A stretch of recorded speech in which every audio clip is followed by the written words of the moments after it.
Hey guys, this is the first video of hopefully a long series.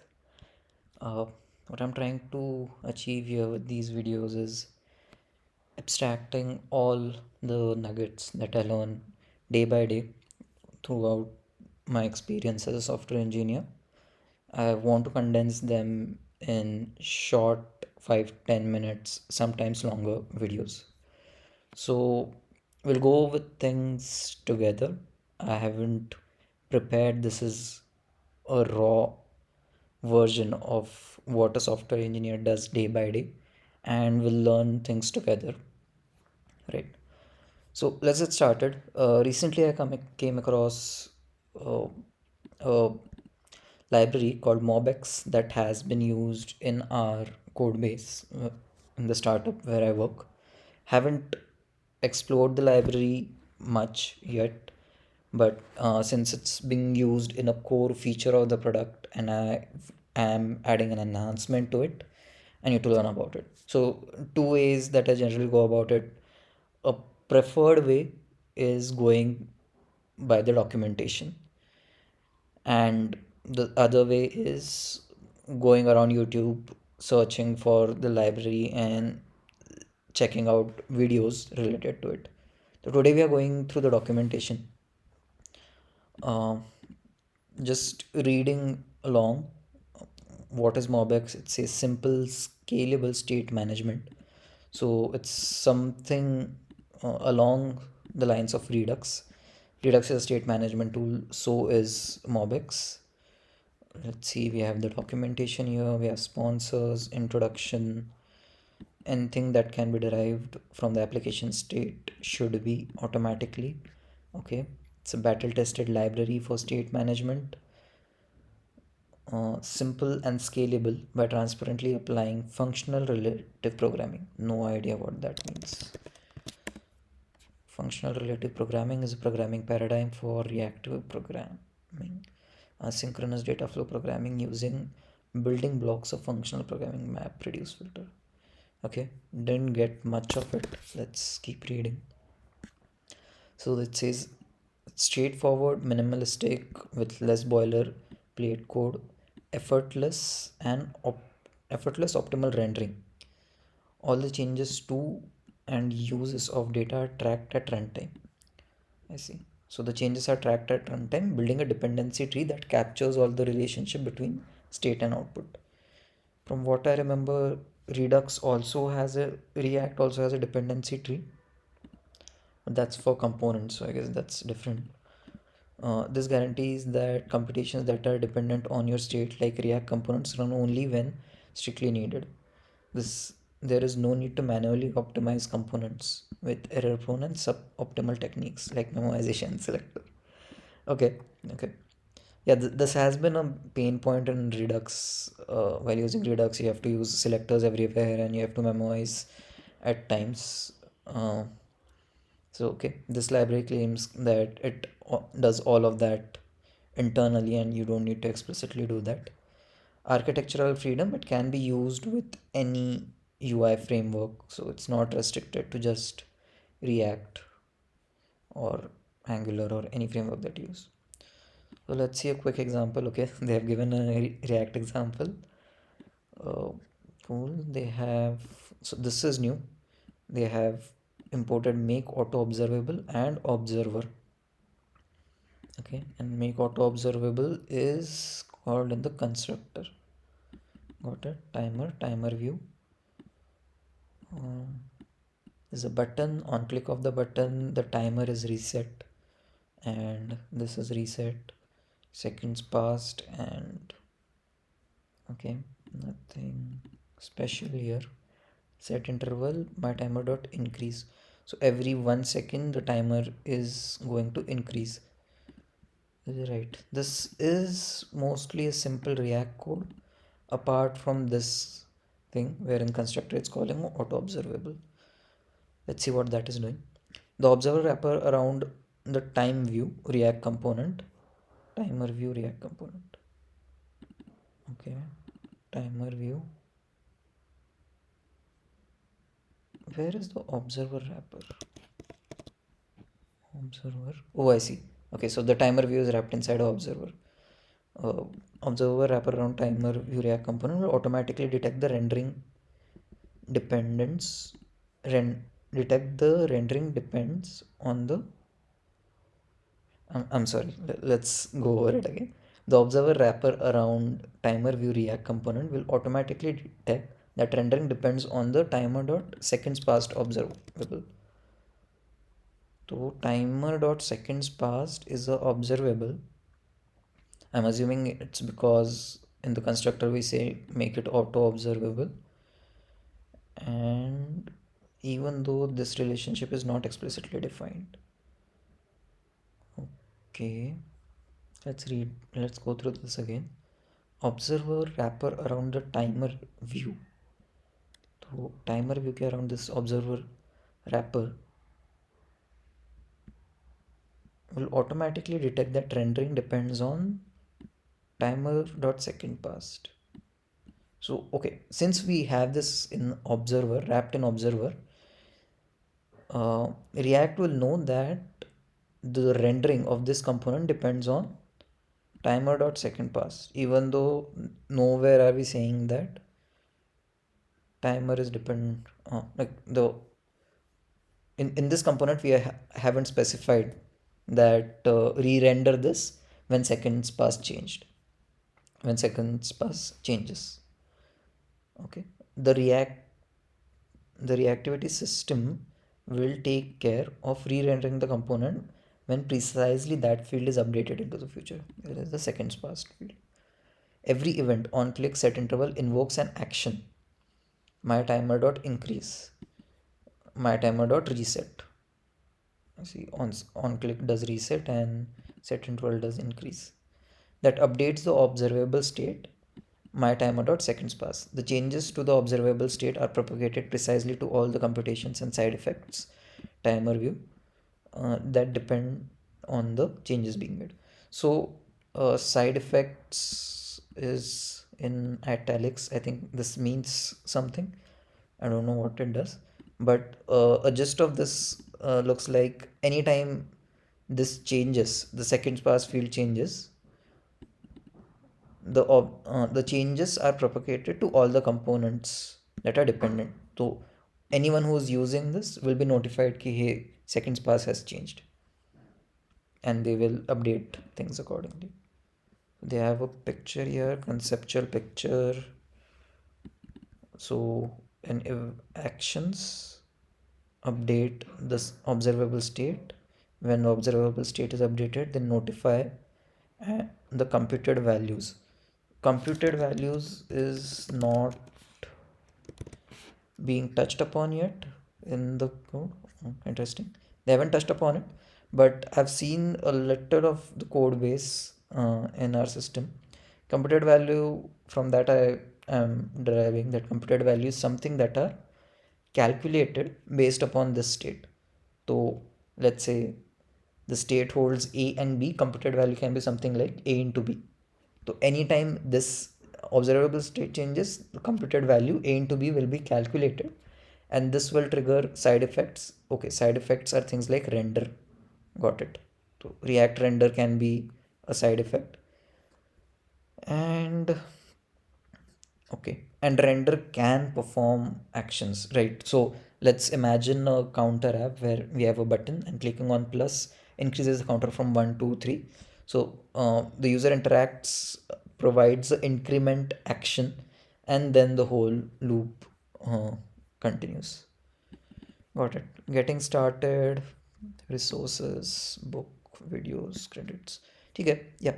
So there are a couple of videos and books and all mentioned here, but we will go through the documentation only. I think for today we can conclude this video. The learning here is MobX is something uh, a replacement or a competitor for Redux. Redux has things like uh, where is it, selectors and memoization. MobX is trying to integrate those things in the framework itself so that you don't have to worry about optimized implementation. right? And we saw a basic example here where one of this one of the classes was made. Okay, I think field in all the fields in that class were made observable, and anytime this changed, anyone changes this by either resetting it or increasing it. So anytime this gets changed, all the uh, all the components who are observing it, they get to know about that change, and it gets auto updated, right? So yeah, the next one, let's see if there is anything that we need to go over here. There's a cheat sheet. It's paid. Okay. There's a guided tour, 10-minute. There's React integration, quick overview of API. I guess we'll go step by step. This 10-minute interactive one we can go over next. Just checking. I already have MobX installed, so I won't be going over this. They have it for Dart, Angular, Vue. Okay, for different frameworks. I have it for React. Gist of MobX. Right. I think we did cover the gist over here. Probably we don't need this, but yeah, this talks about computed values. Somewhere I saw just, yeah, computed values. Right, that's what we thought, computed values which can be derived from current observable state using a pure function. Got it. I roughly remember pure functions. I think it's like you're not deriving it from multiple states, uh, meaning, so it's not computed from a computed field. I think that's what it means, but let's confirm. A pure function is a function that has the following properties. A function return values are identical for identical arguments. Okay, so if you provide two arguments, they will always return the same output if the arguments are same, and the function has no side effects. Thus a pure function is a computational analog of a mathematical function. Okay, I don't want to log in. Right, let's see the conclusion. Atomic building blocks, pure function, a function that always yield a consistent output and do not have any side effects. Make your code less prone to bug. Okay, what do they mean by side effects?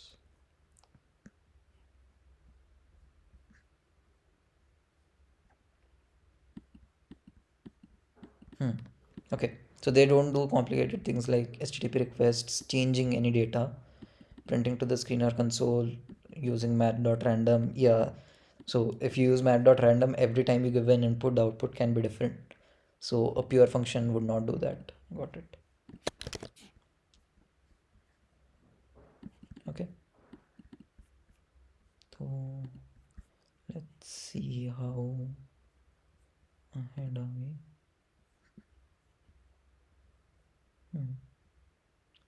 30 minutes.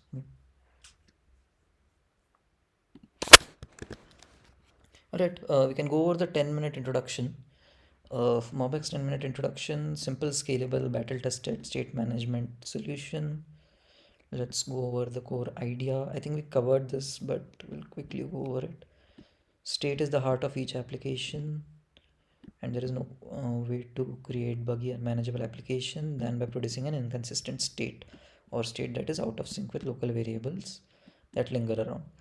And okay, they're just talking about state management here. MobX makes it simple by addressing the root issue. It makes it impossible to produce an inconsistent state. Okay, interesting. The strategy to achieve this is simple. Make sure that everything that can be derived from application state will be derived automatically. Okay. Conceptually, MobX treats your application like spreadsheet. Oh, I read this somewhere. I don't remember, but the idea of MobX is if you have a sheet, so I do sheets.new, and right, so let's say you have two variables. This is one, and why is this not working? Oh, it's still loading. Okay, so this is one, this is two, and you have a computed thing, which is this plus this, right? So anytime, so let's say we have one more field. If this changes, these two fields are not being observed. So anything that happens here, uh, nothing changes in the computed fields. This is always being observed. So I change this to 7.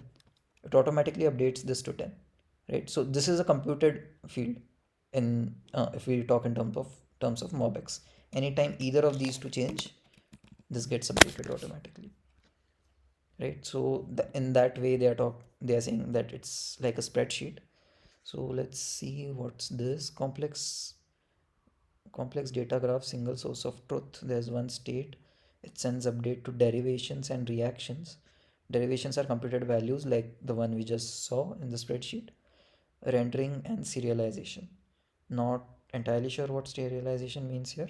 Rendering, we can say that anytime a new state renders on a new state renders, yeah, on your screen.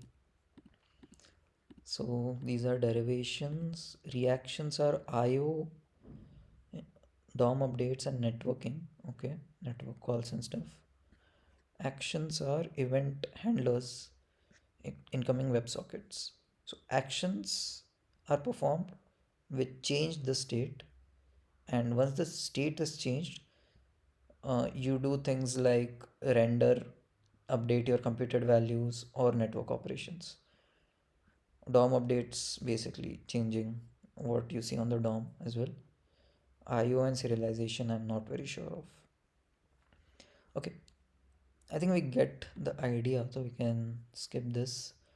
They are building a simple to-do store here. Let's see. Let's try to jump on the code. To-do store, we have get. Okay, this is some new syntax for me. We have get. Okay, get completed to-dos count. So till this point, I don't see any observable or anything like that. So I assume this is like a simple JavaScript.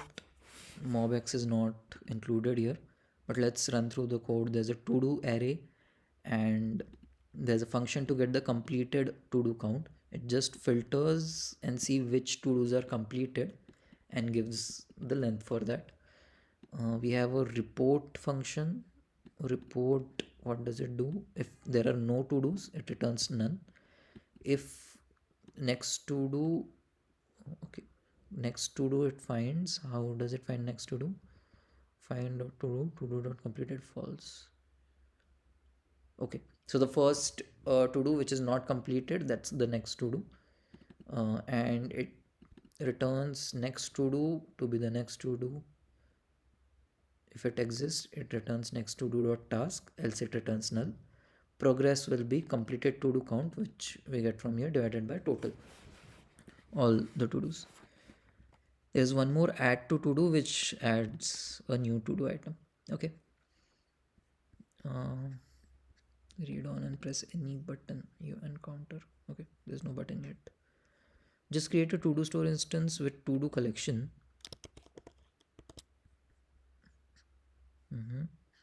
We create a to do store instance. Okay, this is a to do store. Time to fill the to do store with some objects to make sure we see the effects of our changes. Invoke to do store.report. Okay, the report is kind of a console log here. Note that the report intentionally always prints first tasks only, like we saw it got the next to do.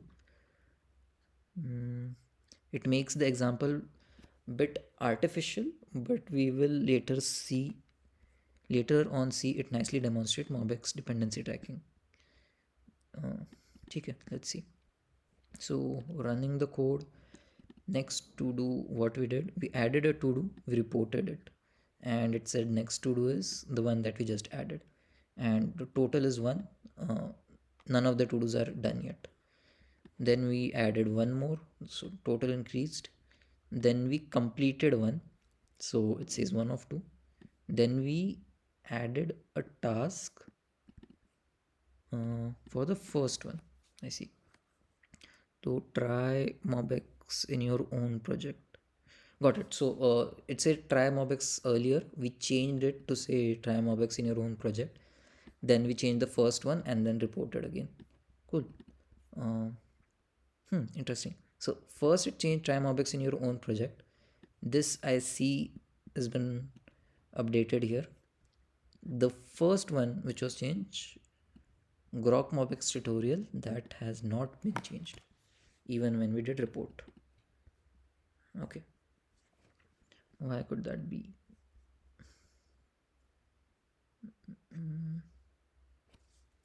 Okay, let's read on. So far, there is nothing special about the code, but if we didn't have to call report explicitly, but what if we didn't have to call report explicitly, but there, but that we could declare instead that it should be invoked upon each relevant change. So something like a render. Instead of calling report every time, somehow we want it to automatically change based on any changes in the state. Right? This would free us from the responsibility of calling report. Okay, luckily that is what MobX does for us. Automatically execute code that solely depends on state, so that our report function updates automatically, just like a chart in spreadsheet. Okay, to achieve this, the to-do store has to become observable, so that MobX can track all the changes. Understood? So we have to observe this store. MobX has to observe this store so that it tracks all the changes and it automatically renders whenever needed. Okay, let's alter the class. Also, this property can be derived, right? These are the derived fields that we were talking about before. It can be automatically derived from to-do list by using observable and computed annotations. So let's see how it does. In the example below, we use make observable to show the annotations explicitly, but we could have used make auto observable to simplify the process. Okay, there are two things, make observable that we use here, and the other one they are saying we could have used make auto observable. All right, makes sense. So over here we are explicitly telling that make all of these fields as observable, but instead we could have done make auto observable, which we just saw over here, right? Okay, here also they were making it observable. I saw it somewhere though. Let's go to readme. Yeah, over here it made everything inside timer observable. Got it. Let's go back. So we have to do's same as before. Pending request is something new from the old code. We have a constructor. We are making all of these fields auto observable, and we have a auto run function. Interesting, which console logs stuff. Where is this auto run?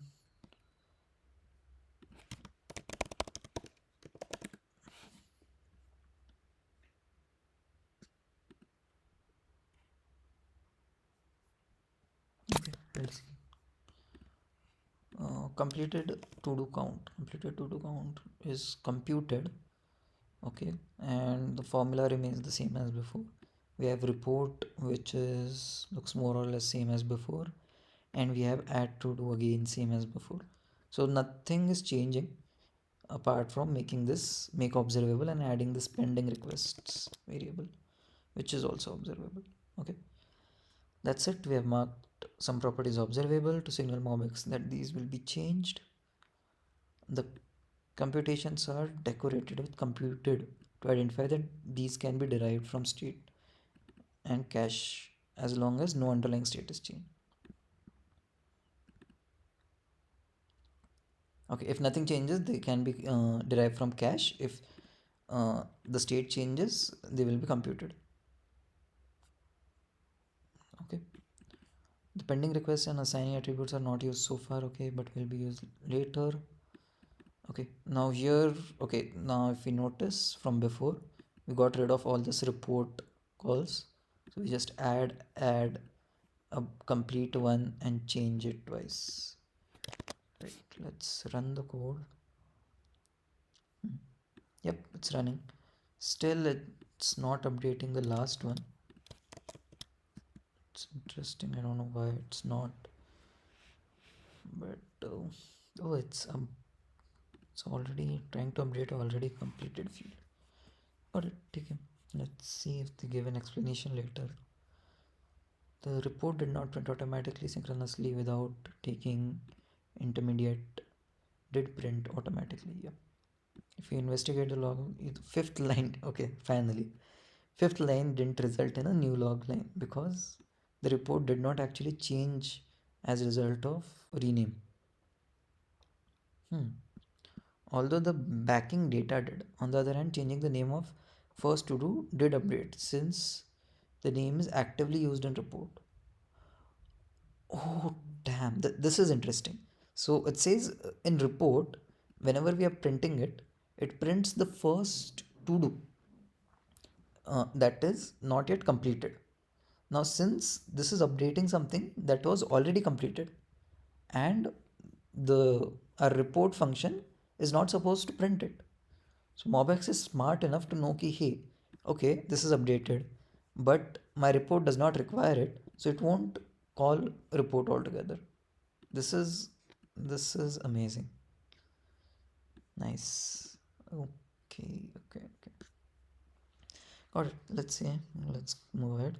Making React reactive.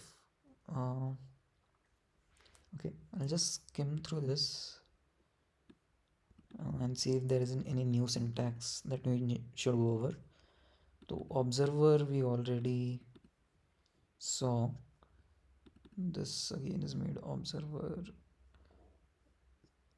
demonstrates that we only have to alter the data without doing any further bookkeeping. MobX will automatically derive and update the relevant parts. Okay. Working with references.